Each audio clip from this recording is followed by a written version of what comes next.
Gente, essa pessoa simpática que vocês estão vendo rir aí, vereador Paulo Monteiro, tudo bem de gravar?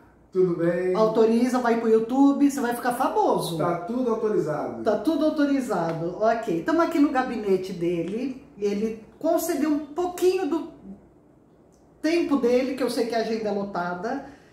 Então, para começar, eu queria pedir para você, vereador, me permite chamar de você? Por favor, fique à vontade. Quem que é a pessoa atrás do cargo de vereador? Fala um pouquinho sobre as suas forças, suas fraquezas, superações e seus sonhos. Paulo Monteiro, Paulo Monteiro. 39 anos, da cidade do Rio de Janeiro, do subúrbio do Rio.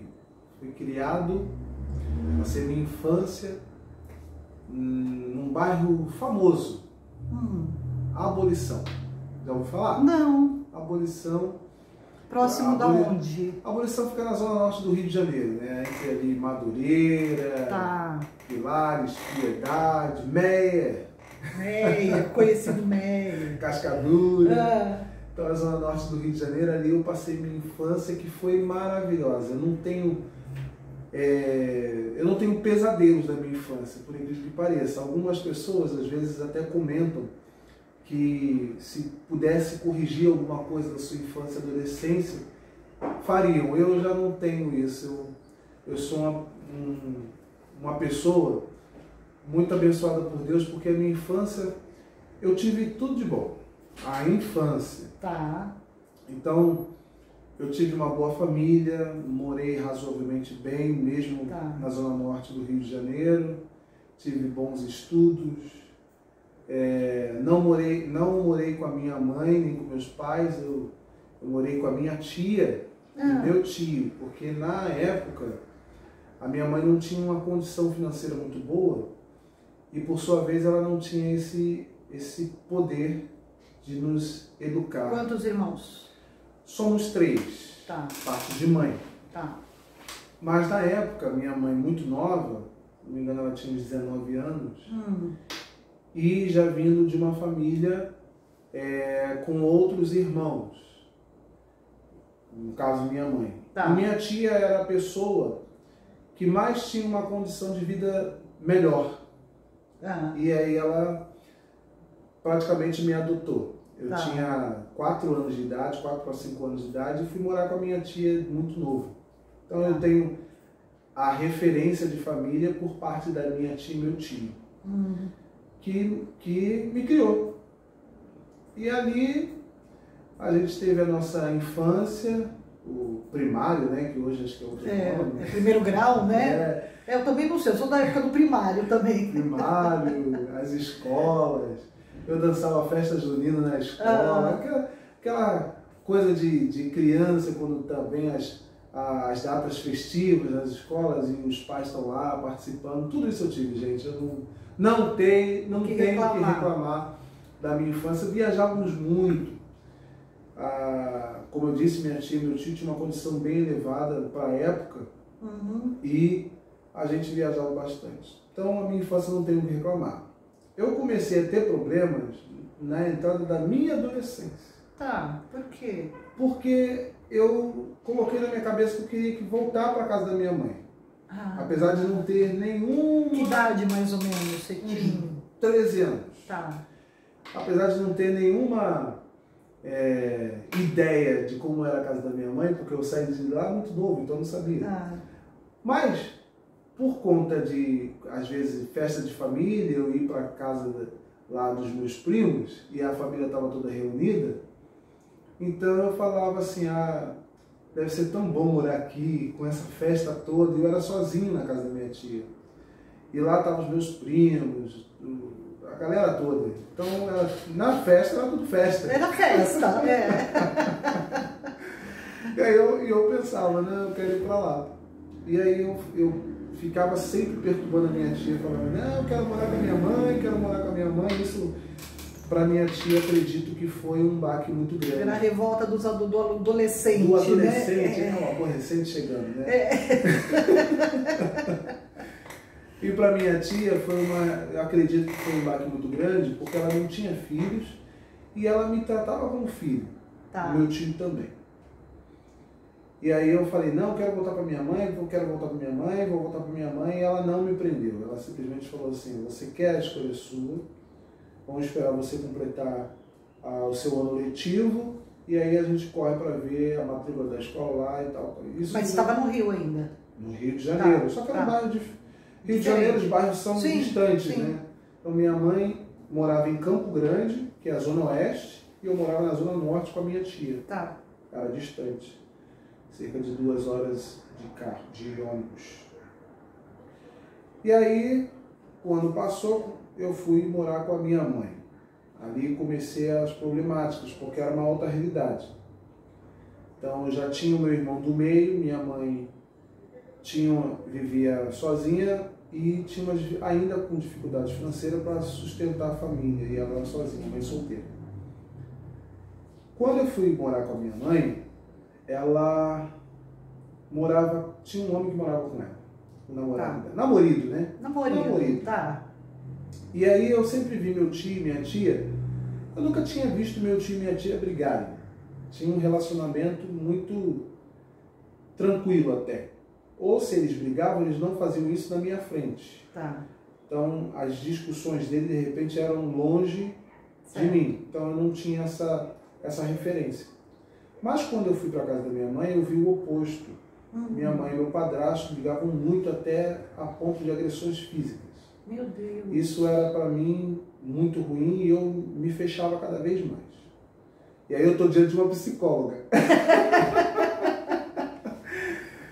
Ao ponto realmente de precisar de um suporte profissional, porque eu estava cada vez mais depressivo, mais fechado.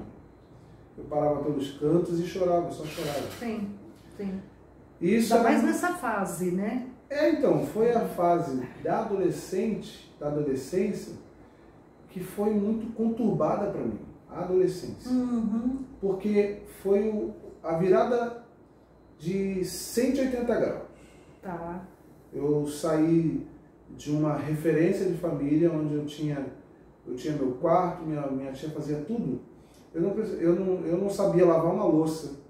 Não sabia fazer as coisas de casa, porque minha tia nunca deixou. Minha vida era aqui.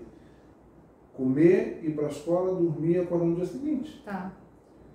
E quando eu fui morar com a minha mãe, mudou tudo, porque ali eu tive que aprender a cozinhar, porque minha mãe trabalhava fora. Se eu não cozinhasse, eu não ia comer. Tive que aprender a arrumar a casa, coisa que eu nunca fiz. Tá. Tive que aprender a cuidar do meu irmão menor. Eu não tinha ninguém onde eu morava para cuidar. Era o contrário, cuidavam de mim.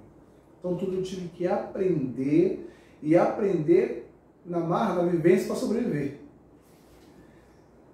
Ir para a escola sozinho eu nunca tinha ido.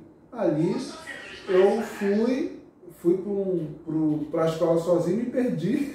Você tá brincando? Era longe a escola? Era longe a escola.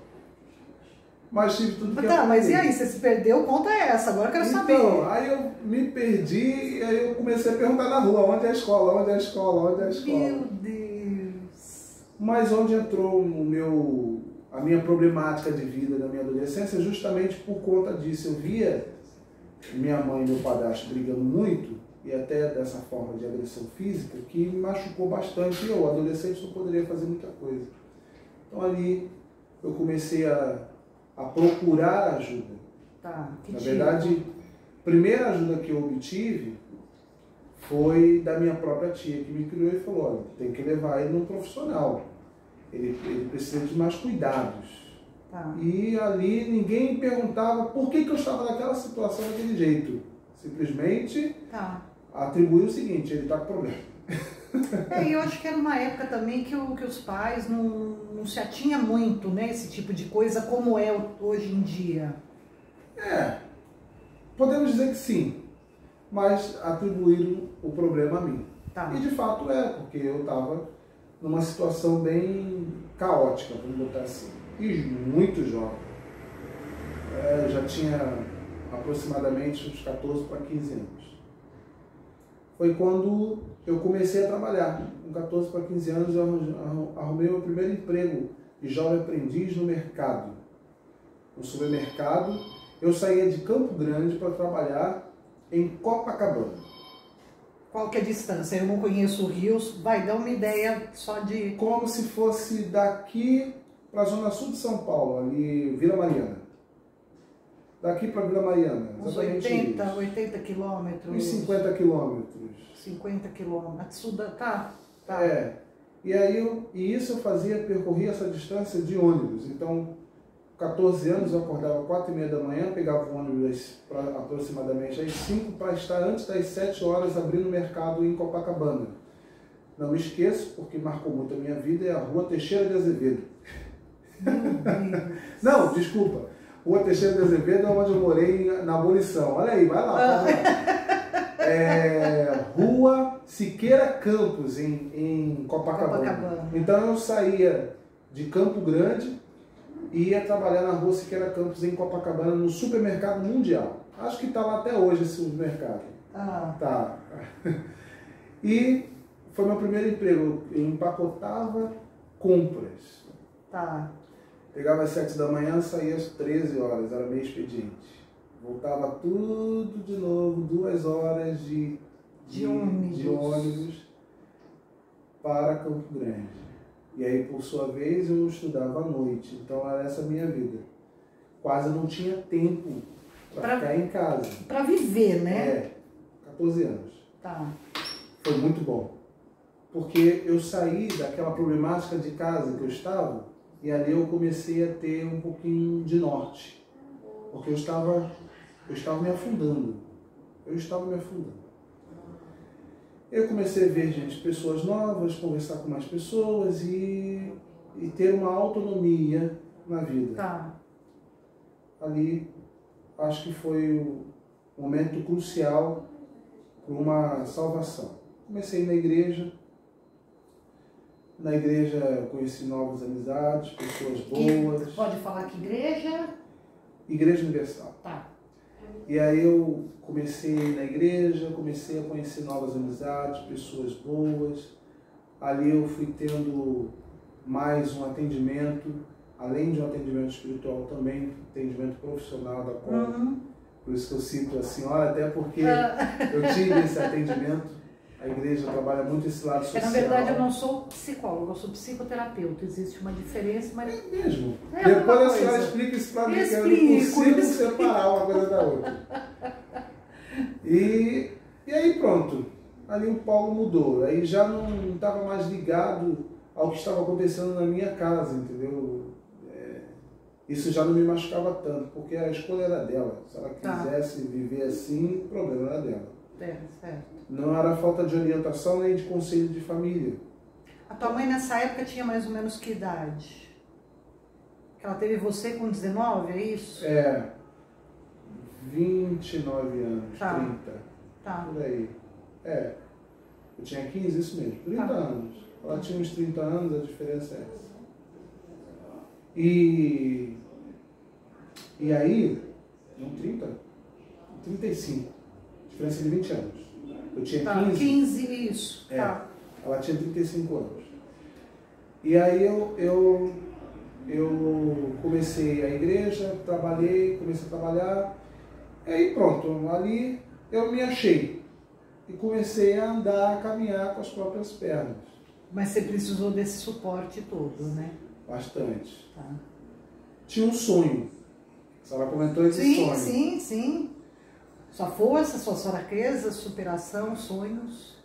Minha fraqueza acho que sempre foi família, por isso que acho que eu me fechei e me depreciei, né? Tá. Minha força, eu tinha um sonho. Não consegui realizar esse sonho. Pode contar? O sonho, eu queria ser militar. E aí quando eu fui fazer o meu alistamento, eu chorei tudo. Eu conto essa história até hoje quando eu vou aqui no Forte do Itaipu. Às vezes eu vou lá com o major, o coronel e as pessoas. E você tem porte de militar? Eu sempre quis ser. Tanto é que quando eu casei, eu queria casar com a farda de militar. Só que na época não podia. Hoje acho que já pode. Não sei. Hoje pode. Hoje qualquer civil pode casar com farda militar. Mas na época não. Na época tinha juramento de bandeira, tinha um monte de coisa, travamentos. E aí eu falei, pô, eu vou me casar. E o meu sonho era ser militar. Só que eu fui dispensado, excesso de contingente. Meu Deus do céu. Depois que eu fui dispensado, no dia que eu fui dispensado, eu saí de lá, do quartel, chorando de soluçar. E você queria seguir carreira? Queria muito. Olha que legal. Era o meu maior sonho. Tanto é que eu tinha feito uns planos, né? Eu falei que eu ia fazer uma faculdade de enfermagem, depois que ingressasse na carreira militar, porque eu queria ser da área da saúde dentro do quartel. Olha. Era o meu sonho. Em busca desse sonho... Aliás, só vou dar um parênteses aqui, um spoilerzinho pessoal, e hoje você também atua como vereador, ajudando na área da saúde da população da cidade, né? Mas depois a gente fala disso. Né? Mas não saiu muito, só faltou a farda, vamos dizer assim. Pois é. E aí, na verdade, eu cheguei até fazer um curso técnico de enfermagem. Tá. O curso tinha 2 anos de duração, eu fiz 1 ano de curso técnico de enfermagem. Depois eu parei por conta justamente porque eu fui convidado por uma missão na igreja. Tá. Aí eu falei, missão, quando falar assim, ó, nós vamos fazer um convite para você para uma missão. Quando falou missão, abriu um gatilho na minha mente, militar.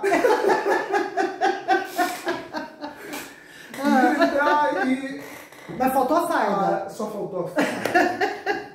Aí eu falei, eu topo a missão, vamos lá. Pronto, topei, hoje eu sou pastor. Olha só.